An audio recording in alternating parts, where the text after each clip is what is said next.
আমাকে থেকে ভয় পেও না তোমরা একটু প্লিজ। তো মেকআপ করছিলাম, একটা গেট রেডি করে ভেবেছিলাম। তো ময়শ্চারাইজার, প্রাইমার আর ফাউন্ডেশন মেখে মাখার পর যাওয়ার পরে ভাবছি গেট রেডিটা তো করা হলো না। তো চলো তোমাদের সাথে গেট রেডি করি। আচ্ছা তার আগে বলবে আমি কোথায় যাচ্ছি আর কেন গেট রেডিটা করছি। তো আজকে আমি কলেজে যাচ্ছি।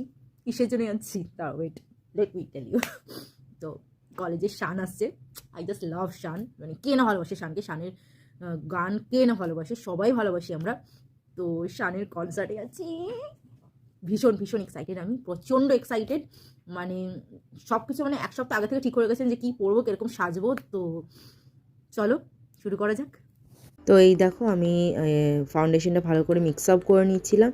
তো তারপরে আমি এই যে এই আইশ্যাডো প্যালেটটা আমি ইউজ করেছিলাম আজকের আইশ্যাডোর জন্য। তো খুব একটা আমি পারি না, যদি আমি মেকআপ প্রো নই একদম মেকআপে, তো ওই আর কি কাজ চালানোর মতো আর কি জানি মেকআপটা।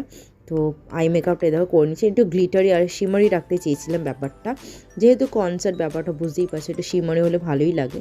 তো তারপরে কাজল অ্যাপ্লাই করে নিয়েছিলাম, আর একটু ব্লাশ অ্যাপ্লাই করার পর মনে হলো যে ভালো লাগছিল না, তারপরে ব্লাশটা আমি মুছে দিয়েছিলাম। তারপরে এবার অ্যাপ্লাই করার সময় ছিল লিপস্টিকে। তো এই যে L18-এর এই লিপস্টিকটা আমি অ্যাপ্লাই করেছিলাম, ভীষণ ভীষণ ভালো লিপস্টিকটা। তো একটু আমার এই চুলটাকে একটু ক্ষমা করে দিও, চুলটার জন্য আমাকে জানি রাক্ষসীর মতো লাগছে, তো কিছু করার নেই, তখন সাজিলাম। আচ্ছা তারপরে মাস্কারা দিয়ে নিলাম, আর তারপরে লাস্টে ছিল মেকআপ ফিক্সার, খুব একটা বেশি দিইনি যদিও, একটু দিয়ে একটু শুকিয়ে নিয়েছিলাম।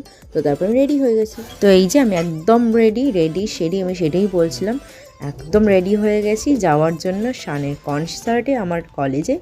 তো চলো যাওয়া যাক। আচ্ছা ব্যাক ক্যামেরা করে তোমাদের আবার দেখিয়ে দিই আমাকে কেমন লাগছে। তো এই ছিল আজকে আমার লুক। বুটটা আমি মিশো থেকে কিনেছি, তোমাদের যদি দরকার পড়ে আমি লিঙ্ক দিয়ে দেবো। আর আজকে গেট রেডি যদি তোমাদের ভালো লাগে তাহলে অবশ্যই লাইক কমেন্ট শেয়ার করে দিও।